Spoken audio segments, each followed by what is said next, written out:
So I'm gonna be honest, abs is a little bit of a confusing topic for some reason. Should you train abs? Should you not? Well, I'll tell you this, if you've been trying to get abs and you haven't seen results, likely it is not your genetics. Instead, it probably has to do with the way you're approaching how to get abs. So in this video, I'm gonna talk about the 3 worst mistakes you need to avoid if you wanna finally see your abs. Let's get into it. So all 3 of these mistakes are gonna fix one of these 3 problems. Number 1, how most people are not training their abs through a full range of motion. Number 2, how to train the abs properly for both hypertrophy and strength. TLDR, it's not really that different from any other muscle group. And number 3, what to actually focus on if you want to actually see your abs. So with that said, let's get straight into point number 1. And starting with mistake number 1, and that is avoiding spinal flexion without even realizing it in most cases. A lot of people might think they're training their abs on these common ab exercises, but with the way they're performing it, they're likely involving different muscle groups, and in reality, those muscle groups are probably doing the majority of the work instead of their abs. And to name a few common examples, on weighted cable crunches, most people hinge at the hips and yank the rope with 0 spinal flexion happening, meaning they're really not contracting their abs that much. Another example on leg raises, people simply just lifting their legs up with 0 pelvic tilt or spinal flexion at all. In that case, your hip flexors are likely doing the most work there, but don't worry, I'm gonna show you exactly how to fix these 2 issues on those 2 common ab exercises. Let's get into it. Real quick, shout out to Abel for keeping me geared up. I really like this more minimalistic aesthetic they have going on with some of their lines. Their clothes are clean, comfortable, and hold up under real training. I like to always think of it as the quality of Alpha Elite at the price point of Gymshark. So with that said, you can also use code PATH to get an extra 10% off at checkout. It's a great way to support my page. And if not, all I ask is you leave a like on this video. It's completely free. That's also a nice way to support my continued delivery of these videos. Now, the most common mistake I see people make on this exercise is using their hips to actually get the weight down. I'm about to exaggerate it here, but notice how I can literally just keep my spine straight while still getting the bar down. Instead, the way to perform this to actually get spinal flexion involved in the abs is like this. First off, when coming down, I recommend getting a little bit further back away from the cables. Notice how my spine is now in that arching motion. This is called spinal extension, which is essentially the opposite of spinal flexion, which also means that I'm going to be stretching my abs in this position. And then when I'm about to contract, instead of thinking of just going directly downwards and touching my elbows to the ground, what I'm actually going to think about is getting my elbows down to my hips, or you can also think about getting your head down here. Pause. So I'm going to come down, try to get my elbows down to my knees. Notice how I'm going from an arch in my back to this crunch roly-poly position. That is how you're able to get a full range of motion on your abs. Your abs aren't attached to your elbows, right? You need to curl your spine forward like this in order to actually contract. And then when it comes to doing a leg raise, the most common mistake I see is taking the movement too literally and just raising your legs like this. Now here, as you see, once again, my spine really isn't even bending. I literally just bring my legs up. Instead, you need to be curling your spine from underneath on the range of motion. However, doing this straight-legged is pretty difficult. So what I actually recommend when you're starting out is to perform a chin tuck instead of a leg raise. The difference between a leg raise and a chin tuck is pretty simple. Instead of keeping my legs straight out like this, I'm gonna allow my knees to bend as I contract and aim to get my knees touching my chest. Not actually gonna touch, but again, these mental cues help you focus on performing the movement correctly rather than just me telling you, oh bro, just do spinal flexion, man. So what a chin tuck's gonna look like on this captain chair device is this. Notice how in the most contracted position up here, I'm curling my spine in from underneath so that my glutes are pretty much facing directly forward. Now, mainly compared to the cable ab crunch, we're not going to really be able to stretch our abs since we're not going into extension. So consider this a more short and focused ab exercise. Also, if you end up finding the chin tuck to be too easy, what you can do as a form of progressive overload is have less knee bend as you come up. So in the beginning, you can really just tuck yourself kind of like a cannonball and do that. But once that gets too easy, you can end up doing this chin tuck / leg raise hybrid until eventually you can keep a completely straight knee and perform the leg raise while still flexing the spine from underneath. Now, in terms of variations, I personally recommend using a captain's chair device like this rather than doing a hanging leg raise, as when doing a hanging leg raise, your grip is just gonna be a limiting factor in the movement, and it becomes easier for you to technically cheat and just lean back like this without actually training your abs. Now, mistake number 2 is relying on the plank as your only ab exercise. Now, this isn't because the plank is considered a beginner exercise like most people say. The reason has to do with the type of movement that a plank is. When we're holding this plank position, this is known as an isometric contraction. Now, isometric exercises are exercises where you're training a certain muscle without having it actually contract or stretch, meaning there's no movement involved in that target muscle. Now, admittedly, the plank is a great exercise for developing core stability. However, we're talking about hypertrophy here and trying to have the abs actually grow. The thing with isometric exercises is that they are inferior from a hypertrophy perspective compared to isotonic exercises, which are exercises that actually take the target muscle through a range of motion. So it's not that the plank is inherently a bad exercise in general. It depends on the context. It might be good for core stability, but that doesn't mean it's good for building muscle. An example using a different muscle group, imagine you were to do a bench press. Instead of actually coming down and pressing back up, you're simply holding the bar midway through your range of motion.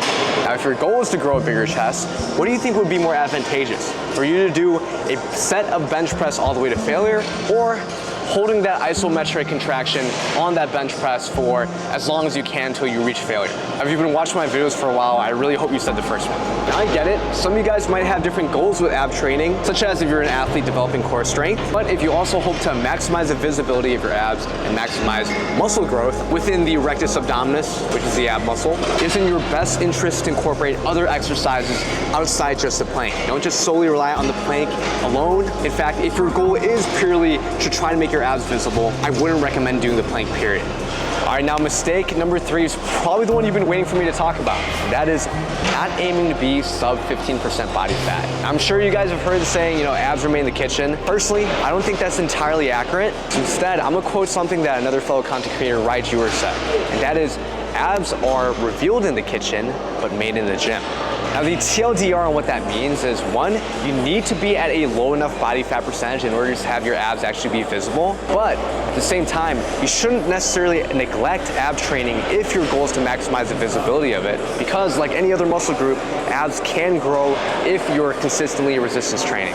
And like pretty much any other muscle, the bigger the muscle becomes, inherently the more visible it will be. Meaning, if you train your abs as consistently as any other muscle group, you're likely going to be able to see your abs at a higher body fat percentage, relatively speaking, than before if you didn't train them. And to give you guys an example of this, here's where my client Aaron started when he began working with me.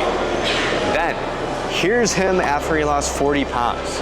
Now, the craziest part out of all of this was, I barely programmed any ab training into his routine. Now, technically speaking, he could have been training abs without telling me or doing a little bodyweight routine that was in my resource section, but I think this shows you the power of actually losing your body fat percentage when it comes simply to ab visibility.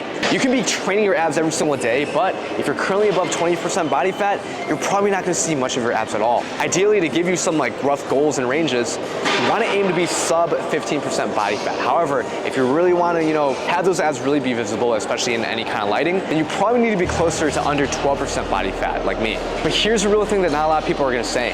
That is, not everyone's gonna feel good being that lean. There might actually be a point where your body starts rejecting you being that lean. Either you're gonna be feeling really hungry, you're gonna be super tired all the time, low libido, whatever it might be. But instead, what I recommend is this. Aim to be around 15% body fat, see how you feel from there. All the while, you're also consistently training your abs so that you're maximizing the protrusion of your abs. So I wanna put a disclaimer, at the end of the day, if you're dieting, always make sure that you're not just cutting your calories and crash dieting.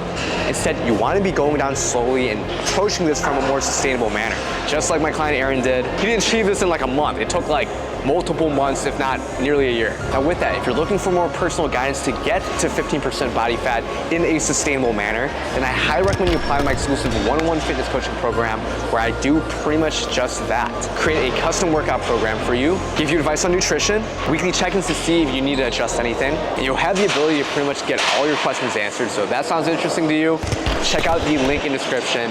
Hope to see you there.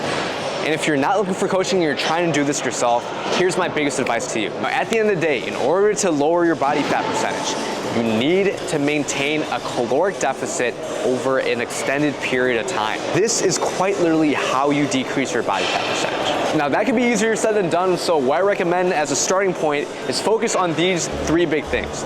First off, try to keep your activity levels relatively high, meaning if you see stairs, take the stairs instead of the elevator. Try to aim for 10K steps if you want to quantify it. Number 2, eat a bunch of fruits and vegetables as well as more complex carbohydrates if you're going to consume carbs, such as sweet potato. Now generally speaking, vegetables and fruits are super low in calorie as well as being very dense in fiber. This will help you stay full, make sure that you're getting your vitamins and minerals covered, which a lot of people don't focus on enough, while keeping your calories low.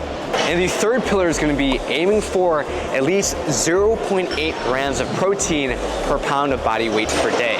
But ideally, you want to get closer to that 1 gram per pound of body weight per day. Now, the reason why protein intake is important is, for one thing, having a high protein intake while being in a deficit will allow you to minimize muscle loss along the way if you're an experienced lifter, or if you're a newer lifter, or if you're at a really high body fat percentage. Keeping a high protein intake will allow you to potentially body recomp, that is, build muscle while losing body fat at the same time. On top of that, having a high protein intake is directly advantageous to being in a caloric deficit because protein is generally going to be also more satiating, meaning you're going to feel more full when you're eating a lot of protein. And also, protein compared to the other 3 macronutrients has a higher thermic effect, meaning your body uses up more calories to actually digest that protein. Now, if you're thinking, yeah, I know I need a high protein intake, but it's kind of tough. Well, this is where a protein power supplement might come in handy. Not only because it helps you get your protein in a convenient manner while keeping calories down, which is all going to be beneficial for maintaining a deficit, but ideally, your protein powder should also taste good and be a good substitute when you're craving different sweets. If you want my recommendation, you already know what I'm going to say. I think My Protein by far is the biggest bang for your buck protein powder on the market. I guarantee there's at least one flavor in every single line that you're gonna like. And if you're trying to diet, I highly recommend either getting the Impact Whey Isolate or their Clear Whey Protein. Now, if you're gonna get the Impact Whey Isolate, super safe flavor is gonna be chocolate smooth. And then if you're going with Clear Whey, which has the best macros out of any protein powder I've seen, it's pretty much just protein, that's it. You cannot go wrong with the lemonade flavor. I think it's a very safe pick. However, my personal favorite is gonna be the Mike and Ike Sour Cherry. So with that said, you can use code TYLRPath if you want anywhere from 40 to 50% off. It's a pretty hefty discount, all things considered. And of course, it's also a great way to support my page, like I mentioned before. But with that said, thank you guys so much for watching this video. Please leave a like, support my page, hit subscribe if you want to see more videos to help level up your physique, and hit the bell notification to make sure that you're not making these mistakes so you can be as efficient as possible in this whole muscle growth process. I'll see you all next one. Peace.